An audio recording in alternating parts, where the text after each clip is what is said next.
Welcome to HMI Unplugged, a podcast from Kennesaw State University's Healthcare Management and Informatics program. We are your hosts, Tanya. And I'm Elena. Today, we're joined by Saurabh Srivastava from NuStan, an AI-powered platform. Please enjoy today's episode.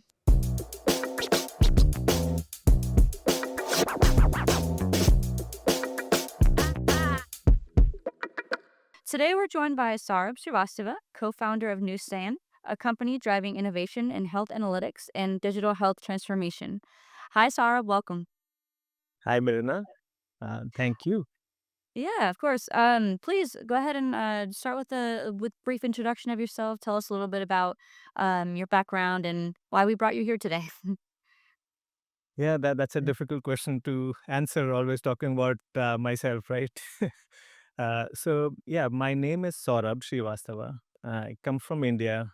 I have had a technology career that has taken me through different phases of entrepreneurship and being a consultant for a commercial as well as government. And I have had especially experience with healthcare. I've been dabbling with healthcare in different roles at different points in time. And I was brought in into this whole world of this KSU Health Informatics program, got connected to the ecosystem with help of Dr. Shweta Sneha. And And I've been associated with the program now for almost 4 years now, and then have had the great opportunity to work with students, work with faculty, and in again in various different roles as a sponsor for a project, as kind of participating in the industry events. So it's been a great experience, and always fun to talk to you guys about what's happening in this world, because we know that there are a lot of things that are changing right now, and it's always good to take a stock of the situation, get together, and then just chat about things. So happy to be here. Awesome. And going a little bit into Newsstand, what inspired the creation of Newsstand? How did your background shape its mission in healthcare innovation?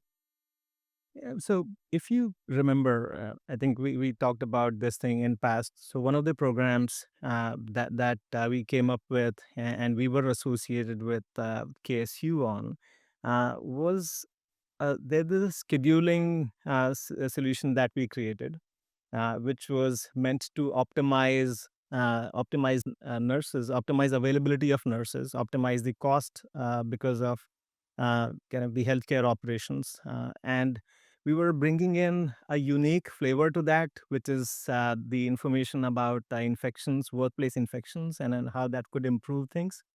But the bigger thing was, wherever we were going, most of the customers that we were talking to, they were saying that we would love to optimize if we had bench strength, right? If you don't have bench, if you're just fighting that battle every day, that I don't have people, that there's very little that you can do to optimize, right? So you're there in the constant battle of firefighting. Also, I had another a little input, which is I met with Brian, and Brian was coming in from a company called CareRev, which was like an Uber for nursing. Now, again, for these guys, they had a great solution, and most of their customers, they were saying that I will use your solution for the time being, but if I had full time people, that would be perfect, right?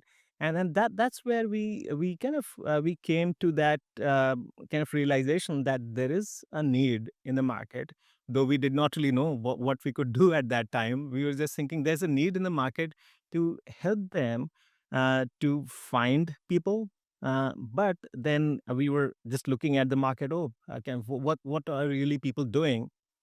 Most of the people at that time, they were bringing in AI, which was used to match uh, resumes on one side to the job description on the other side. Great thing, except resumes are not very well written, and job descriptions are not very well written, right? So that's where we saw that there was a gap, and people were not really thinking about, oh, how can we find people who stay?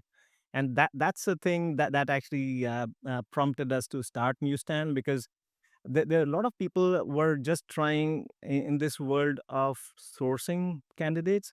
Everybody kind of that we saw at that time, they were trying to automate the process of getting candidates, where we thought that, so you need to bring in the factor of retention. How can we find people who will stay? So this realization and this mission actually prompted us to start NuStan. Thank you, sir. And in this next question, we're going to tie informatics and applied analytics. So, NewStan focuses heavily on data and analytics in the healthcare. So, what are the biggest challenges you see in turning data into meaningful and actionable insights? That's always, again, that's a tough question to answer as well. A lot of our customers that we speak to, and again, not just for NuStan, but kind of some of the other portfolios of solutions that we have. One of the CEOs, she told us for a large healthcare system based out of Atlanta area, that saying that we are data rich but inside poor, right? So the whole idea that there is a lot of data that is there, Hmm. but there is a lack of insight, and uh, it's not lack of insight because of tools and technologies, or the demand from consumers. What I believe in is that the this whole issue is because of silos that exist for data. Right. So right now, for in healthcare, in I would say even apart from healthcare, one big problem that I've seen throughout my IT career is that there are people who were scared of, again, very valid reasons of creating custom solutions. And there was this whole push that, oh, let's go in for SaaS, cloud based SaaS solutions, and let's just go. That was supposed to be the silver bullet. Oh, if this SaaS solution solves my problem, let me just put my credit card over there, and then let's get the subscription flowing. That was a great thing.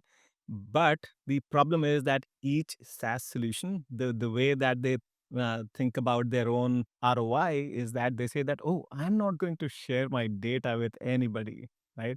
I'm not going to allow integration into my system from anybody. And that's how I protect my turf.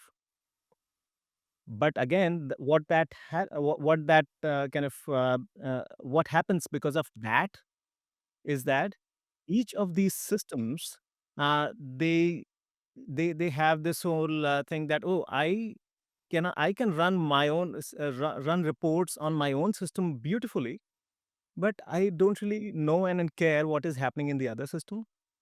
And even for some of the hospital systems that have actually gone ahead and created huge data lakes, the problem is that they are out of sync very quickly, because there are batches in which data is being exported, and it is very painful exercise. And then after that, you need an army of analysts to go and kind of wrangle around data and then see, okay, what are the common keys between different systems and how do we deal with that? So, Tonya, that's what I would say is the biggest problem that is actually hurting us right now, which is these siloed SaaS solutions.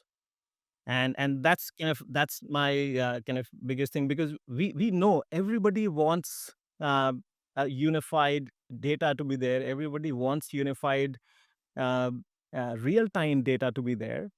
But the way the risks were there in the IT system in terms of implementation of new system, that was too high.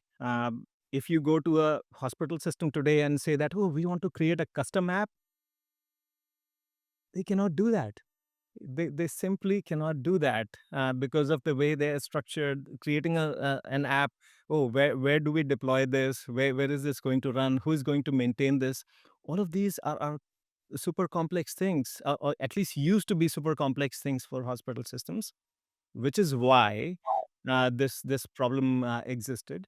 And I think now we are at a precipice of a new dawn, Mm-hmm. where we need to kind of solve this problem in a different way. Awesome. Thank you for that insight. So from a healthcare management standpoint, how does newsstands work? Help organizations improve outcomes and or efficiency? Yeah, and for us, again, talking about why we started Newsstand, right? If you think about this just for from the healthcare perspective, healthcare provider operations, there are three costs which are there, which people try to address when we are thinking about automation. Right. First one is the cost of recruiters themselves. And so there Mm-hmm. is this whole HR and talent acquisition department where you have X number of people and then they have salaries, and that's one cost. Second one is the opportunity cost, that if you do not have people in place, full time people in place, what are you going to do? You're going to go in for contract labor, right? You're through the contingency staffing routes where the bill rates are much higher. And then the third one is the cost due to training and onboarding of a new resource. Mm-hmm. And the third one, which is that if you bring in somebody new, and especially again, I go back to this whole example of nurses, you spend something like forty to $50,000 to train a new nurse, right? And now, if this person leaves all of a sudden because they were not happy in this in the place where they started, all of that money is now waste, and now you need to bring in a new person and then you need to train them all over again, right? And that's kind of where we were when we were thinking about the economics of recruiting and how these things were happening. Most of the people were focusing in terms of automation on the first head of the cost, which is the cost of recruiters. Some of them were actually bringing in the benefit of speed, which actually talks about the cost due to contract labor, reducing that. But the third one is something that not many people were actually talking about, which is the cost of training somebody new, and it actually adds up very, very quickly. If you think about 30 to 40% attrition that is happening in hospitals every year, that's a huge, huge cost. And that's the biggest benefit that people get out of that. And if you know, uh, again, most of the literature in kind of last kind of 15-20 years that has been produced, most of the research papers, they talk about a direct correlation between staffing levels and the outcomes for patients, right? So this is something, it's not just about saving money, it has real benefits in terms of improving patient outcomes. Thank you, sir.